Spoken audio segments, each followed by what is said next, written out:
ನಮಸ್ಕಾರ ಎಲ್ರಿಗೂ. ಎಲ್ಲರೂ ಹೇಗಿದ್ದೀರಾ? ಐ ಹೋಪ್ ಎಲ್ಲರೂ ಚೆನ್ನಾಗಿದ್ದೀರಾ ಅಂತ ಭಾವಿಸ್ತಾ ನಾನು ಕೂಡ ತುಂಬ ಚೆನ್ನಾಗಿದ್ದೀನಿ. ಇವಾಗ ಈವ್ನಿಂಗಿಂದ ಬ್ಲಾಗ್ನ ಶುರು ಮಾಡ್ತಾ ಇರೋ ಅಂಥದ್ದು. ನಾವಿವತ್ತು ರಾಘವೇಂದ್ರ ಸ್ವಾಮಿ ಟೆಂಪಲ್ಗೆ ಹೋಗೋಣ ಅಂತ ಅಂದ್ಕೊಂಡ್ವಿ. ಹಾಗಾಗಿ ಹೋಗ್ತಾ ಇದ್ದೀವಿ, ನೋಡೋಣ. Welcome back to my channel Neer on vlogs. ಇನ್ನೂ ಯಾರೆಲ್ಲ ನಮ್ಮ ಚಾನಲ್ನ ಸಬ್ಸ್ಕ್ರೈಬ್ ಮಾಡ್ಕೊಂಡಿಲ್ಲ ದಯವಿಟ್ಟು ಸಬ್ಸ್ಕ್ರೈಬ್ ಮಾಡಿಕೊಂಡು ನೋಡಿ ಅಂತ ಕೇಳ್ಕೊತೀನಿ.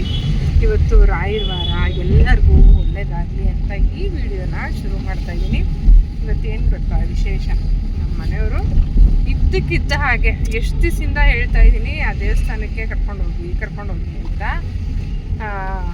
ಏನು ಅಂದರೆ ಹೋಗೋಣ ಅನ್ನೋರು ಏನೂ ಮಾತಾಡ್ತಿರ್ಲಿಲ್ಲ. ಬಟ್ ಇವತ್ತು ಸಡನ್ನಾಗಿ ಹೋಗೋಣ ಅಂದರು. ಸರಿ, ಆ ದೇವಸ್ಥಾನಕ್ಕೆ ಹೋಗೋಣವಾ ಅಂತ ಹೇಳಿದ್ವಿ. ಹೇಳಿದ್ದಕ್ಕೆ ಸರಿ ಆಯಿತು, ರೆಡಿ ಆಗು ಅಂದರು. ಸಡನ್ನಾಗಿ ಪ್ಲ್ಯಾನ್ ಆಗಿತ್ತು, ಹೊರಟ್ವಿ. ದೇವ್ರ ದಯದಿಂದ ರಾಘವೇಂದ್ರ ಸ್ವಾಮಿ ಆಶೀರ್ವಾದ ನಮಗೆ ನಿಮಗೆ ಎಲ್ಲರಿಗೂ ಸದಾ ಇರಲಿ ಅಂತ ಕೇಳ್ಕೊತಾ ಅಲ್ಲಿಗೆ ಹೋದ್ಮೇಲೆ ತೋರಿಸ್ತೀನಿ ಹೆಂಗಿದೆ ದೇವಸ್ಥಾನ, ಎಷ್ಟು ಕಿಲೋಮೀಟ್ರ್ ಆಗುತ್ತೆ, ಏನು ಅಂತೆಲ್ಲ ಡೀಟೇಲಾಗಿ ಹೇಳ್ತೀನಿ. ಸುಮಾರು ಜನ ನೋಡಿರ್ತಾರೆ ಅದನ್ನ. ತುಂಬ ಇವಾಗ ರೀಲ್ಸಲ್ಲೆಲ್ಲ ವೈರಲ್ ಆಗಿದೆ ಅದು. ನೋಡೋಣ, ಅಲ್ಲಿ ಹೋದ್ಮೇಲೆ ಹೆಂಗಿರುತ್ತೆ ಅಂತ ನನ್ನ ಹತ್ರ ಶೇರ್ ಮಾಡ್ತೀನಿ, ಆಯಿತಾ? ಅಲ್ಲಿವರೆಗೂ ವೆಯ್ಟ್ ಮಾಡಿ. ಏನಕ್ಕೆ ರೀ ಇದ್ದಕ್ಕಿದ್ದಂಗೆ ರಾಘವೇಂದ್ರ ಸ್ವಾಮಿ ಟೆಂಪಲ್ಗೆ ಹೋಗೋಣ ಅನ್ನಿಸ್ಬಿಡ್ತು ನಿಮಗೆ? ತುಂಬ ದಿನದಿಂದ ಹೋಗಬೇಕು ಅಂದ್ಕೊಂಡಿದ್ದೀನಿ. ನೀನು ಕೇಳ್ತಾ ಇದ್ದಲ್ಲ, ಏನೋ ಸಮಯ ಬಂತು ಅನ್ಸುತ್ತೆ ಇವತ್ತು. ಅದಕ್ಕೋಸ್ಕರ ರಾಯರು ಗುಲಾವ್ ಬಂತು, ಹೋಗ್ತಾ ಇದ್ದೀವಿ ಅಷ್ಟೇ. ನಾನು ಅದೇ ಅಂದ್ಕೊಂಡೆ. ಈ ಥರ ಸಡನ್ನಾಗಿ ಹೋಗೋದಿದೆಯಲ್ಲ, ಅದು ಭಾರಿ ಚೆಂದ. ಅದು ನಾವು ಪ್ಲ್ಯಾನ್ ಮಾಡಿದಾಗೆಲ್ಲ ಹೋಗೋಕ್ಕೆ ಆಗಲ್ಲ ನಿಜವಾಗ್ಲೂ. ಈಗ ಎಷ್ಟು ದಿವಸದಿಂದ ಹೇಳ್ತಾ ಇದ್ದೀನಿ ಗೊತ್ತಾ, ಹೋಗೋಣ ಅಲ್ಲಿ ಹೋಗೋಣ ಅಂತ. ಪಾಪ ನಮ್ಮ ತಂಗಿನೂ ಕೇಳ್ತಿದ್ಲು ಹೋಗೋಣ ಅಂತ, ಅವಳು ಬರಂಗಿರಲಿಲ್ಲ. ಸರಿ ಹೋಗೋಣ ಅಂತ ಈಗ ಸದ್ಯ ಕಾಲ ಕೂಡಿ ಬಂತು. ಆ ದೇವರು ಅವರಾಗಿದ್ದವರು ಬನ್ನಿ ಅಂತ ಕರೆದಂಗೆ ಆಯ್ತು ಅವ್ರಿಗೆ. ಆಮೇಲೆ ಇನ್ನೊಂದೇನು ಗೊತ್ತಾ, ನಮ್ಮನೇಲಿ ನಾನೇನೇ ಪ್ಲ್ಯಾನ್ ಮಾಡಿದ್ರು ಅದು ಸುಮ್ಮನೆ ಪ್ಲ್ಯಾನ್ ಆಗಿರುತ್ತೆ. ಇವ್ರು ಮನ್ಸು ಮಾಡಬೇಕು, ಯಾವುದೇ ಒಂದಾದರೂ ಅಷ್ಟೇ. ಇವ್ರು ಮನ್ಸು ಮಾಡಿದ ತಕ್ಷಣ ಪಟ್ ಅಂತ ಆಗುತ್ತೆ. ಡ್ರೈವಿಂಗ್ ಮಾಡಿಕೊಂಡು ಕಳಿಸೋದು ನಿದ್ದೆ ಮೂಡಲ್ಲಿ ಕತೆ. ರಶ್ ಇರುತ್ತೆ ಇವತ್ತು ತುಂಬ. ಬೆಳಗ್ಗೆ ಹೊತ್ತೆ ಅಷ್ಟಿರ್ತದೆ. ಇವಾಗ ಈವ್ನಿಂಗ್ ಅಲ್ವಾ, ಅದು ಗುರುವಾರ ಬೇರೆ. ಏನಪ್ಪ ರಶ್ ಆಗುತ್ತೆ.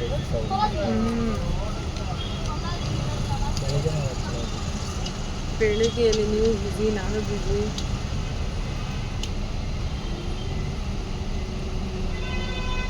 ಏನು ಕಮ್ಮಿ ಆಗಲ್ಲ ಕಣಪ್ಪ ಈ ಶಕೆ ಮಾತ್ರ. ವಯಸ್ಸಾದವ್ರು ಅದು ಹಿಂದಿರ್ತಾರೋ ಗೊತ್ತಿಲ್ಲ. ಅಂದರೂ ಈ ರಾಯರ ಪೂಜೆ ಮಾಡೋಕ್ಕೆ ಶುರು ಮಾಡಿದಾಗಿಂದ ಎಲ್ಲರ ಮನೇಲೂ ಯಾರು ನಂಬ್ಕೊತಾರೋ ಅವ್ರ ಮನೆ ಎಲ್ಲರಿಗೂ ಆಲ್ಮೋಸ್ಟ್ ನನಗೆ ಗೊತ್ತಿರೋಂಗೆ 80% ನೆಮ್ಮದಿ ಸಿಗುತ್ತೆ. 80%. ಇನ್ನು 20% ಅವ್ರವ್ರು ಕಣ್ಣಾಕ್ತಾರಲ್ಲ, ಇವ್ರು ಚೆನ್ನಾಗಿದ್ದಾರೆ, ಇವ್ರಿಗೆ ಹಂಗೆ ಹಿಂಗೆ, ಇವ್ರಿಗೇನು ಕಮ್ಮಿ, ಅವ್ರಿಗೆ ನಮ್ಮ ಕಷ್ಟಗಳೇನು ಗೊತ್ತಿರಲ್ಲ. ನಾವು ಎಷ್ಟು ಸ್ಟ್ರಗಲ್ ಮಾಡ್ತಾಯಿದ್ದೀವಿ ಲೈಫಲ್ಲಿ ಅದು ಗೊತ್ತಿರಲ್ಲ. ಆಮೇಲೆ ಇನ್ನೊಂದೇನು ಗೊತ್ತಾ, ನಮ್ಮನ್ನು ನೋಡಿ ಕಣ್ಣಾಕೋರು ಯಾರು ಅಂದರೆ ನಮಗಿಂತ ಎಲ್ಲಲ್ಲ.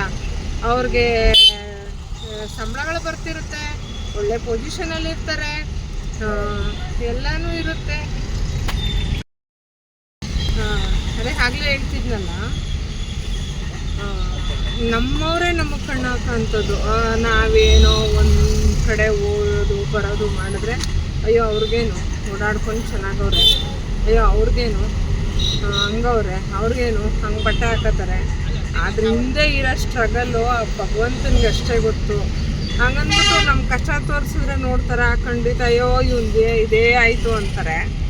ಆದರೆ ನಾವು ಶೋಕಿ ಮಾಡೋದು ಮಾತ್ರ ಎಲ್ಲರ ಕಣ್ಣು ಕಾಣುತ್ತೆ. ಅದರಿಂದ ಇರೋ ಕಷ್ಟ ಮಾತ್ರ ಯಾವನಿಗೂ ಕಾಣಲ್ಲ, ಯಾವ ಒಳಗೂ ಕಾಣೋದಿಲ್ಲ. ಆಮೇಲೆ ದೂರ ಯಾರೋ ದೂರದವ್ರು ಅಂತಾರೆ ಅಂದರೆ ಏನೋ ಅನಿಸಲ್ಲ, ಅವ್ರಿಗೇನು ನಮ್ಮ ಬಗ್ಗೆ ಗೊತ್ತಿಲ್ಲ ಅಂತ ಆಗ್ಬೋದು. ನಮ್ಮವರೇ ನಮಗೆ ಜಾಸ್ತಿ ಕಣ್ಣು ಹಾಕೋಂಥದ್ದು. ಆಮೇಲೆ ನಮ್ಮ ಕಷ್ಟಗಳನ್ನ ಅರ್ಥ ಮಾಡ್ಕೊಳ್ದೇ ಇರೋರು ಬೇರೆಯವರಲ್ಲ, ಅದು ನಮ್ಮವರೇನೆ.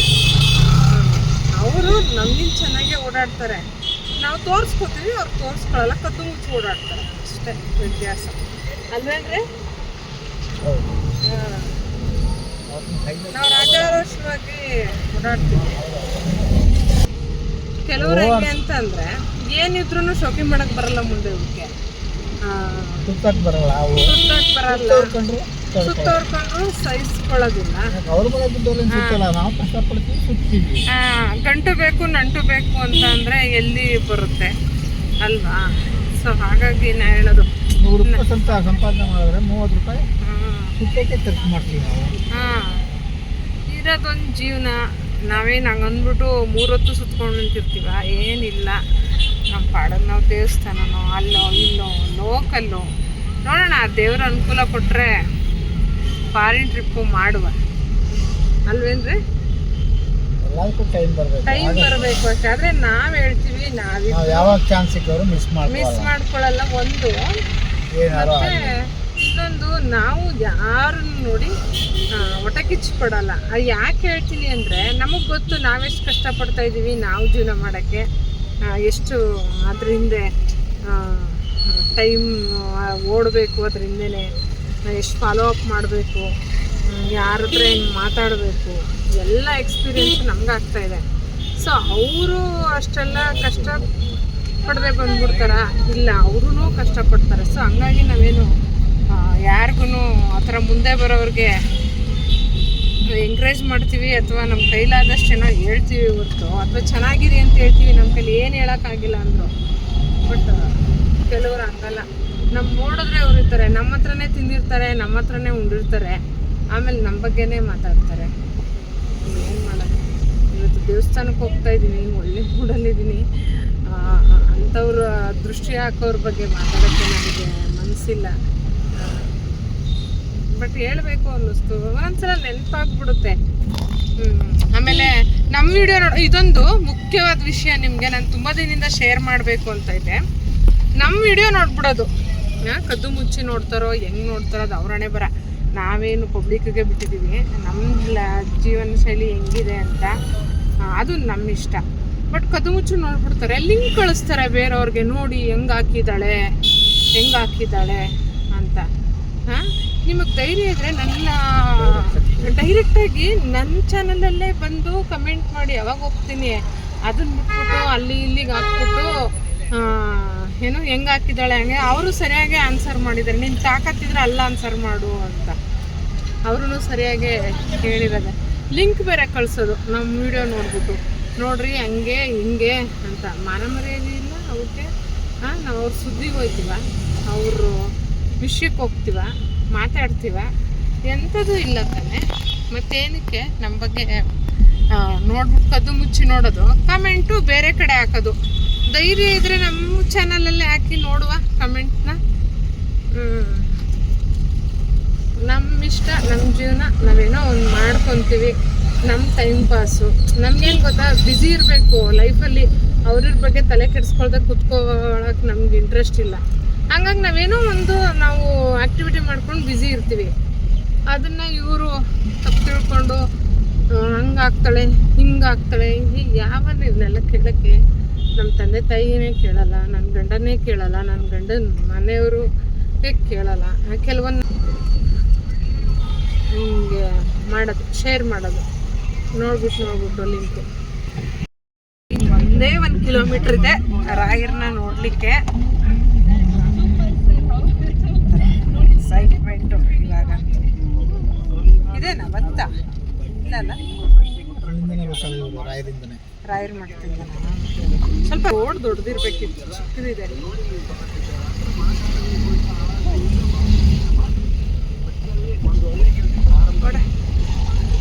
ಒಂಥರ ಯಾವುದೋ ಹಳ್ಳಿಗೆ ಬಂದಂಗೆ ಐತೆ ಅಲ್ವ ರೀ? ಇಲ್ಲಿ ಹಳ್ಳಿನೇನಾ?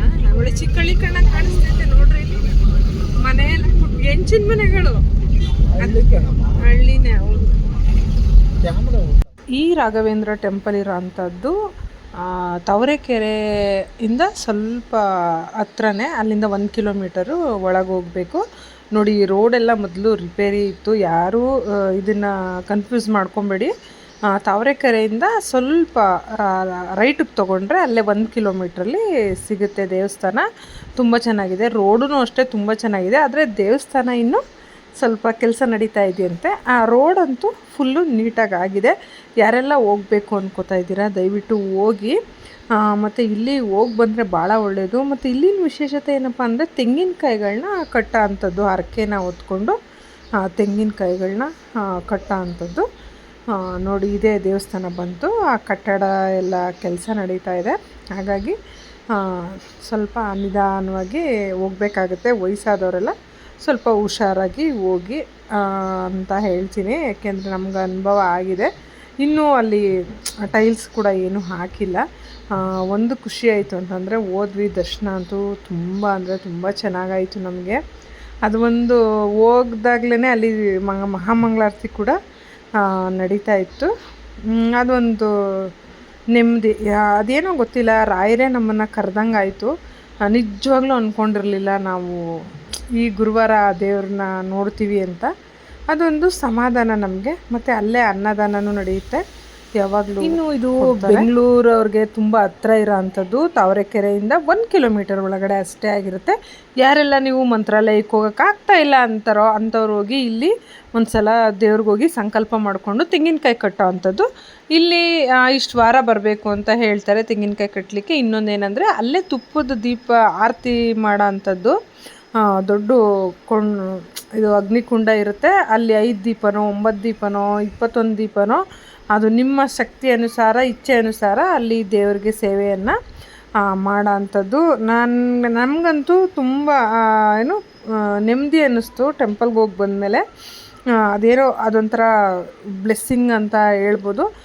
ಇಲ್ಲಿ ಯಾರ್ಯಾರು ಹತ್ರ ಇರ್ತಿರೋ ಅಂಥವರು ಹೋಗಿ ಬಂದರೆ ತುಂಬ ಒಳ್ಳೆಯದಾಗುತ್ತೆ ಅನ್ನೋದು. ಇನ್ನು ತೆಂಗಿನಕಾಯಿ ಕಟ್ಟೋದ್ರಿಂದ ಅವ್ರ ದೊಡ್ಡ ದೊಡ್ಡ ಆಸೆಗಳು ಈಡೇರುತ್ತೆ ಅನ್ನೋದು. ಈ ಜಮೀನ್ದಿರ್ಬೋದು, ಮದುವೆ ಆಗಿಲ್ಲ ಅನ್ಬೋದು, ಮಕ್ಕಳಾಗಿಲ್ಲ ಅನ್ನೋದು, ಅಥವಾ ಮನೆ ಕಟ್ಟಬೇಕು ಅಂತ ಇರೋರು, ಅಥವಾ ಬೇರೆ ಇನ್ಯಾವ್ಯಾವ ದೊಡ್ಡ ಕೆಲಸ ಮಾಡಬೇಕು ಅನ್ನೋರು ಹೋಗಿ ಒಂದು ಸಲ ಆ ದೇವರ ಆಶೀರ್ವಾದ ತಗೊಂಡು ಕಾಯಿ ಕಟ್ಟಿ ಸಂಕಲ್ಪ ಮಾಡ್ಕೊಂಡು ಬಂದು ವ್ರತನ ಮಾಡಿದ್ರೆ ನಿಮ್ಮ ಆಸೆಗಳು ಬೇಗ ಈಡೇರುತ್ತೆ. ರಾಯರ ಅನುಗ್ರಹ ಖಂಡಿತವಾಗ್ಲೂ ಅದು ಆಗುತ್ತೆ ಅನ್ನೋದು ನನ್ನ ನಂಬಿಕೆ ಕೂಡ. ನಾನು ಆಗಲೇ ಹೇಳಿದ್ನಲ್ಲ, ಯಾರು ರಾಯರನ್ನ ನಂಬ್ತಾರೋ ಅವ್ರ ಮನೇಲಿ 100% ಸಿಗುತ್ತೆ ನೆಮ್ಮದಿ. ಬಟ್ ನಮ್ಮ ಕರ್ಮ ಫಲದ್ರಿಂದ ಸ್ವಲ್ಪ ನಮಗೆ ತೊಂದರೆ ಆಗುತ್ತೆ. ಅದನ್ನ ದೇವ್ರ ತೊಂದರೆ ಕೊಟ್ಟರು ಅಂತ ನಾವು ಅಂದ್ಕೋಬಾರ್ದು. ನಾವೇನು ಯಾವಾಗಲೂ ಒಳ್ಳೆಯವ್ರ ಥರನೇ ಇರಲ್ಲ.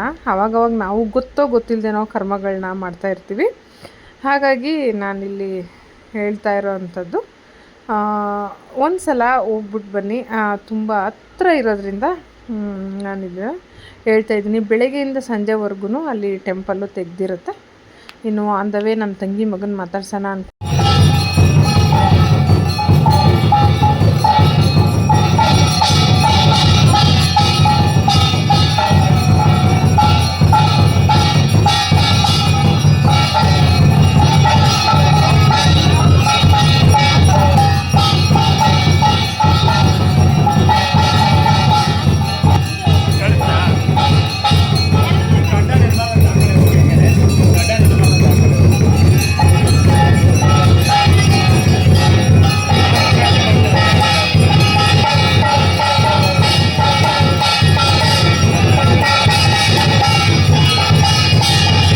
ಇನ್ನು ಈ ವ್ಲಾಗ್ ಯಾರಿಗೆಲ್ಲ ಇಷ್ಟ ಆಯಿತು ದಯವಿಟ್ಟು ಲೈಕ್ ಮಾಡಿ, ಶೇರ್ ಮಾಡಿ, ಕಮೆಂಟ್ ಮಾಡಿ. ನೆಕ್ಸ್ಟ್ ವ್ಲಾಗಲ್ಲಿ ಸಿಗ್ತೀನಿ ಅಂತ. ಟೇಕ್ ಕೇರ್, ಬಾಯ್ ಬಾಯ್ ಎಲ್ಲರಿಗೂ.